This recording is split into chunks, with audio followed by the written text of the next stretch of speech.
In a commoditized market, the differentiating factor, the value, is user experience.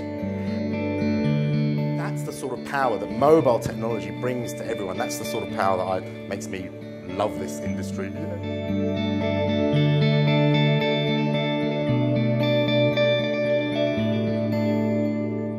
We are living in the age of user experience, not the age of features.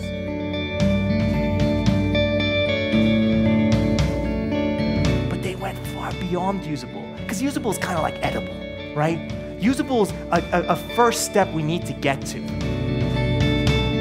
When I started selling online advertising, the UK advertising industry was worth £52 million a year. This year it's going to be worth £4 billion. And that's because the target audience, the UI and the use and feel was just spot on. All factors came together for that. It was wonderful. As any of you who work in agencies or on the client side know, developing apps can be quite expensive. It can be quite easy to get a very simple app out the door, but then when you start to build and increase the functionality on that app over time, and you have a roadmap, that can get expensive.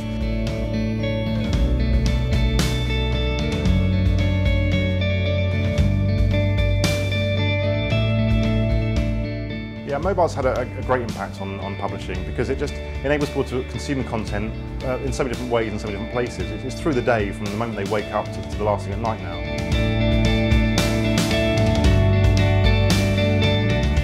With iOS particularly, on the iPad and iPhone, it's so much easier. You have one platform, one browser, one system of doing things, and of course it means very, very easily you can start to use custom fonts. So we, on our web app, as well as our native apps before then, we use the same fonts as we do in the paper, Miller, Clarion, Benton, whereas actually our website is still using the more boring web-safe fonts, Aral and Georgia. It'll be something we do with the next redesign of the site, almost certainly to bring these fonts back into the website, because it's something that's actually a lot easier now. But we've definitely beaten the punch by that, and it's a bit embarrassing in a way that these web apps are actually sort of forging ahead in ways that websites are still getting a little bit left behind.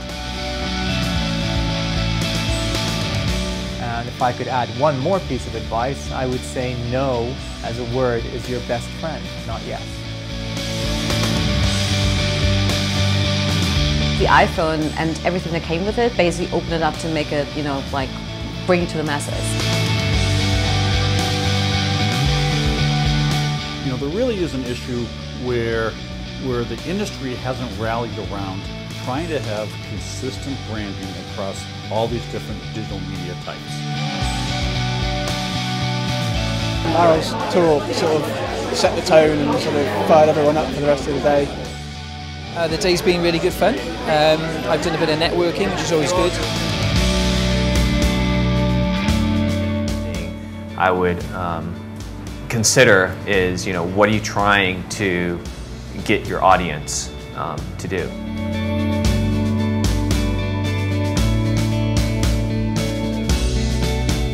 So the new branding medium then for HTML5 is really about being able to deliver information and deliver your experiences to all these different devices, whether it's iOS, whether it's Android, whether it's an iPad, whether it's TV, right?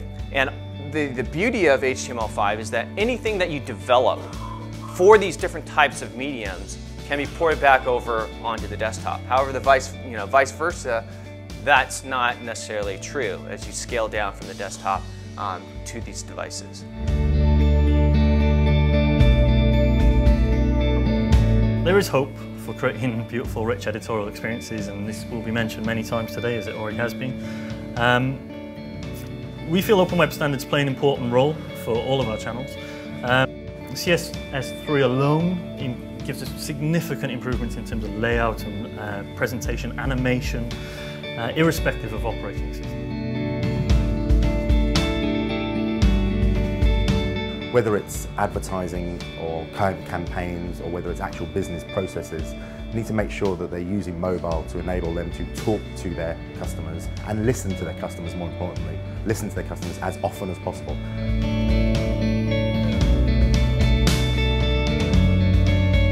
Is an iPhone app the answer? Well, my gut reaction is no. We had a bit of we explored this idea of digital brand DNA and what it means for mobile particularly, and I tried to make a few references to some of the really good stuff that came before lunch. And then remembering that the whole purpose of design is to put users at the center. The whole thing that makes sense of it all is context. I think it's always a mistake to start with a technology and work from there. It's more a case of starting from what experience you want a user to have and what users want to do and how can you use technology to enable that. So some really big challenges about how can you create a language experience for the consumer which still looks consistent with your brand and is true to the designer's intent. So we've tried different ways of kind of doing this. In iOS actually doesn't have actually great support for text layout. It was really great. I really enjoyed my talk. It was good. Improvised and good. And it really is about educating the market and talking about collectively as an industry, how do we have excellent typography, excellent branding, excellent user experiences, no matter where that content shows up. Print, on your iPhone, iPads, Samsung Galaxy, it could be Amazon's Fire, who really cares? It should have excellent visual representation of the author's intent.